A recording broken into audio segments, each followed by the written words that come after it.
Salut à toi pour cette du jour numéro 330 en ce mardi pluvieux.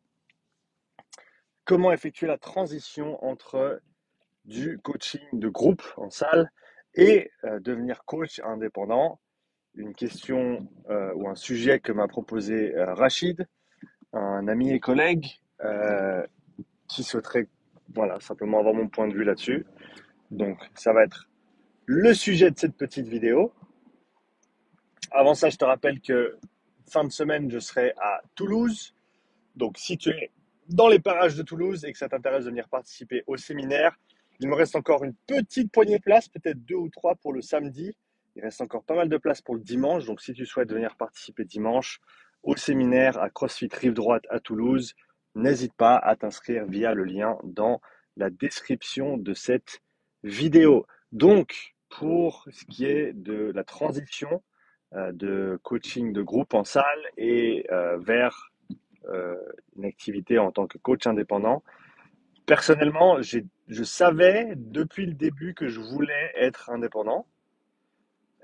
Et même si au tout début, ça pouvait pas être mon unique activité, eh ben, j'avais toujours, quoi qu'il arrive, 1, 2, 5 clients en indépendant à côté de ce que je faisais en groupe, en sachant que j'ai refusé, en tout cas, peut-être 2, mais peut-être plus d'opportunités euh, de travail en tant que coach dans des structures parce qu'il me demandait de ne pas avoir de clients à côté. Donc ça, c'était une décision que j'avais déjà prise d'entrée de jeu. C'était que d'avoir ce côté indépendant m'était très important. Et donc, j'ai jamais lâché cet aspect-là. Euh, voilà, malgré les propositions, malgré les opportunités.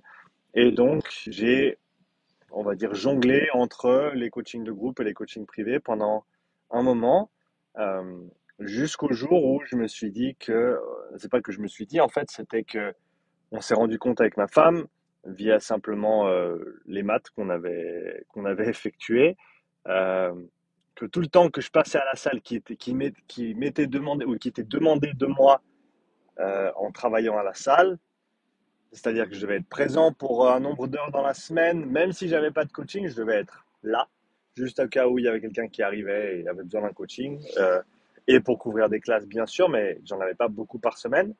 Et bien sûr, ce que je touchais en groupe coaching n'avait rien à voir avec ce que je pouvais potentiellement toucher en tant que coach indépendant. Et quand on s'est rendu compte que, on va dire, pour combler le manque de la salle, il me faudrait X clients, X étant pas très très haut comme chiffre, par semaine ou par mois, en plus de ce que je faisais actuellement, et que ça me libérait quelque chose comme 30 heures dans la semaine, et ben c'était assez évident en fait que c'était la bonne voie à suivre. Et donc j'ai fait la transition. Je suis retourné, si je me trompe pas, par la suite, où j'ai repris une place comme coach pour des groupes classes dans une structure, mais c'était avec un format beaucoup plus indépendant dans le sens où j'étais pas requis d'être voilà, sur les lieux tout le temps. Donc il y avait une meilleure entente, ou en tout cas de meilleures conditions de travail pour moi, qui faisait que ça valait la peine. Ce téléphone qui glisse, ça va pas le faire. Il va falloir que je trouve une alternative. Qu'il fallait que je trouve qu'il fallait que ça valait la peine que je m'investisse là-dedans. Mais après, je dirais que ça a pris 2 ans. Ça a pris 2 ans pour que je puisse me mettre 100% à mon compte et ne travailler qu'avec mes clients en privé. C'est jamais une transition qui est facile, dans le sens où à un moment donné, il faut sauter parce qu'il faut te donner le temps, te donner l'opportunité. Le meilleur conseil que j'aurais dans ce cadre-là pour les gens qui chercheraient à faire cette transition, déjà, c'est d'essayer de coacher un maximum de personnes en indépendant. C'est-à-dire que, alors voilà, si tu as un boulot à temps plein et puis que tu dois switcher, bah, ça va être difficile parce que tu n'as déjà pas beaucoup de temps. Mais chaque heure que tu as à disposition dans ta semaine, il faut que tu les mettes à profit de ton coaching. Et donc, si tu as 5 heures de libre dans la semaine et que tu souhaites faire la transition vers pouvoir être indépendant en tant que coach, eh ben, ces 5 heures, il faut que tu coaches. Et ça ne veut pas dire qu'au début, nécessairement, et ça, il y a des gens qui ne seront pas d'accord avec moi là-dessus, ça ne veut pas nécessairement dire que tu dois avoir ces 5 heures qui soient payées au départ. Parce que moi, je sais que la plupart des clients que j'ai eus au tout début, eh ben, ils sont venus des coachings gratuits que j'avais fait en amont, parce que j'avais fait du boulot qui n'était pas dégueulasse, et que les personnes avec qui j'avais travaillé étaient contentes du coup de me recommander à leur entourage, à leur famille, à leurs amis. Et de ce fait, j'ai pu ensuite avoir plus d'opportunités de coaching. Donc ça, je pense que c'est la première chose à faire, c'est se dire, eh ben, je vais coacher. Parce que si je coach pas, la première étape, si je veux tendre vers le coaching, c'est de coacher. Que ce soit payé ou pas. Parce qu'au final, l'alternative, c'est quoi? C'est que tu as ces 5 heures par semaine. On reste avec ces 5 heures, cette idée des 5 heures. Tu as 5 heures par semaine qui sont libres et tu vas rien faire. Tu vas scroller sur Instagram, tu vas scroller sur TikTok, ou tu vas regarder Netflix, ben, il ne va pas se passer grand-chose. Tu auras beaucoup plus d'opportunités, un, de devenir meilleur, et deux, de trouver d'autres clients à l'avenir si tu passes du temps à coacher. Donc ça, ce serait mon premier conseil. Coach avec le peu de temps que tu as à disposition, parce que ça va t'aider pour la suite. Ok, ça c'est la première chose. La deuxième chose, ce serait de vraiment commencer à sérieusement investiguer et mettre en place du référencement local pour tes services de coach. D'accord? Donc, le référencement local, c'est assez simple. Ça va être en lien avec la manière dont tu es recensé sur les moteurs de recherche, notamment sur Google, par exemple. Il y a des vidéos tutoriels en détaillé de comment faire. Et donc, il faut que tu ailles t'instruire, il faut que tu ailles le mettre en place. Si tu n'as pas le temps, tu auras des sous, donc tu pourras payer quelqu'un pour le faire. Mais si tu n'as pas de sous, eh ben, tu peux apprendre à le faire toi-même en regardant 3 vidéos YouTube sur le sujet, en synthétisant tout ce que tu as trouvé, en l'écrivant et ensuite en le mettant en application. C'est pas si dur que ça va te prendre un peu de recherche, mais tu vas toujours pouvoir le faire. Et ensuite, c'est ben, une des choses pour mettre en lien ces deux actions, c'est que quand tu as fait du super boulot avec tes clients en coaching, quand ils reviennent vers toi avec un super témoignage de ah ouais, j'ai réalisé ça, que je pouvais faire ça cette semaine. Avant, quand je montais les escaliers, j'étais essoufflé, maintenant ça va mieux. Avant, quand je portais mon fils dans mes bras, ça me faisait mal au dos, maintenant j'ai plus mal. C'est ces petites victoires comme ça sur lesquelles il faut capitaliser et dire ah, j'aurais une faveur à te demander, du coup, est-ce que tu pourrais prendre quelques instants pour me laisser un témoignage sur ma page de coaching? Ça m'aiderait vraiment. Et ça, tu peux le faire avec toutes les personnes que tu as coachées, même si c'est dans un contexte de groupe. Tant que c'est pas litigieux avec la salle avec laquelle tu travailles, tu peux sans autre leur demander de te laisser un petit témoignage.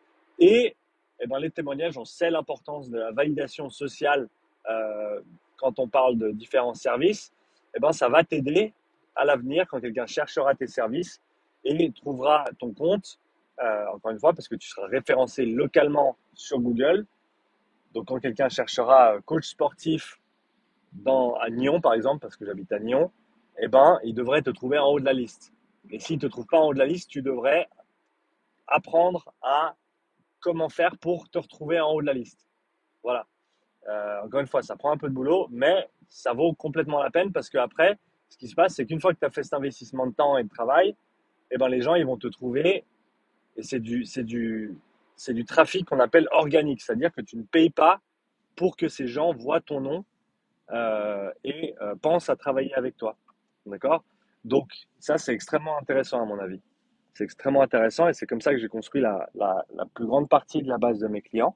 C'est avec ce référencement local et ce trafic ou ce trafic organique, trafic dans le sens de nombre de personnes qui va prendre conscience que tu existes et qui va vouloir potentiellement faire appel à tes services. Et si tu es très bien référencé et si tu as de très bons témoignages, déjà, tu as gagné.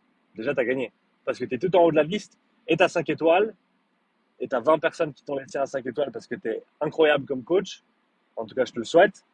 Ça va être beaucoup plus simple. Donc, il faut commencer à te mettre en avant comme ça. Et après, il faut chercher des opportunités de collaboration. Moi, je sais par exemple que quand j'ai débuté, j'ai eu l'opportunité de travailler en tant que préparateur physique au rugby club à Nyon. Et c'était une entente, hein, c'était entendu que eux, ils bénéficiaient de mes services, de mon expertise, de la qualité de mon travail.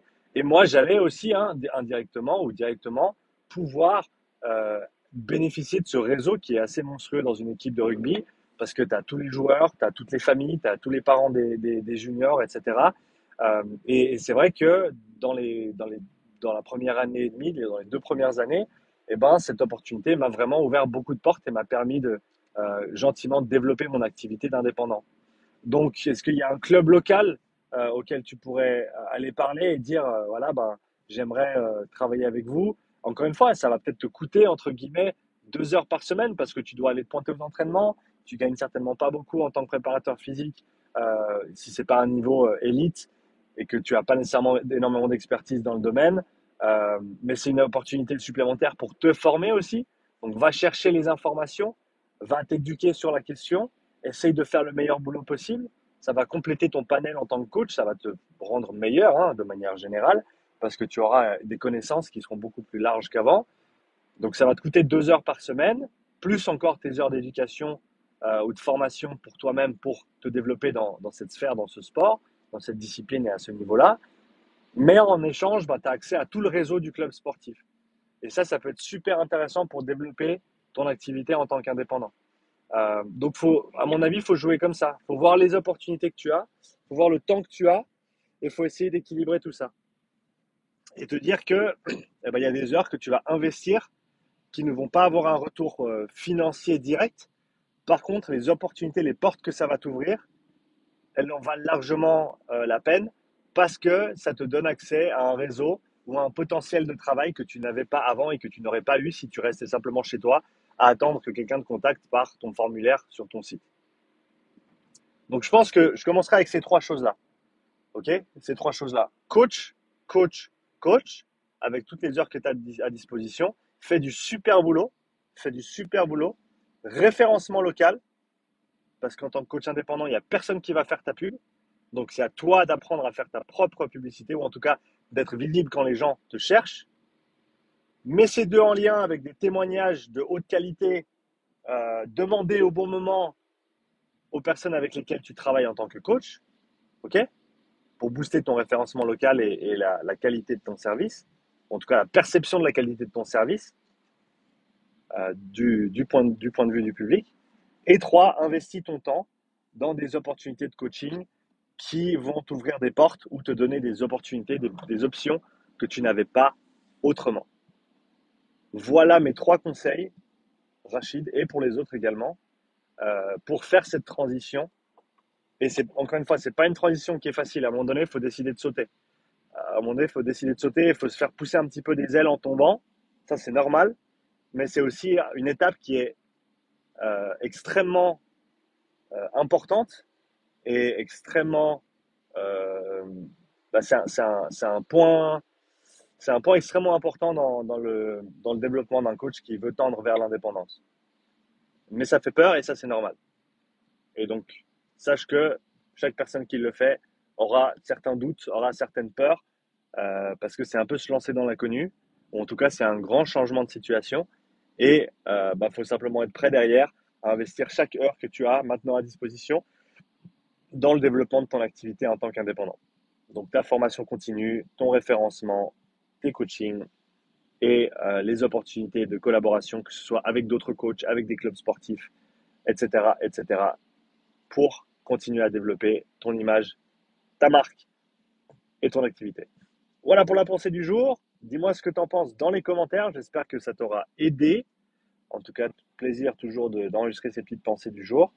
Petit PDJ, si tu as d'autres sujets à me proposer, laisse-moi un commentaire également et propose-moi des sujets.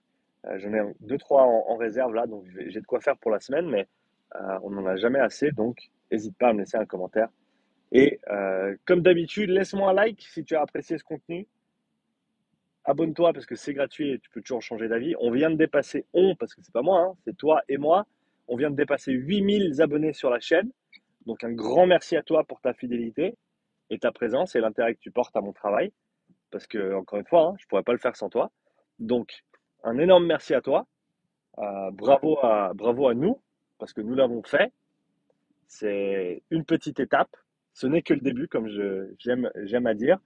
Euh, mais c'est super et on va continuer comme ça. Donc, merci encore à toi Et je te dis belle journée, très belle journée à toi, et à bientôt pour une nouvelle pensée du jour.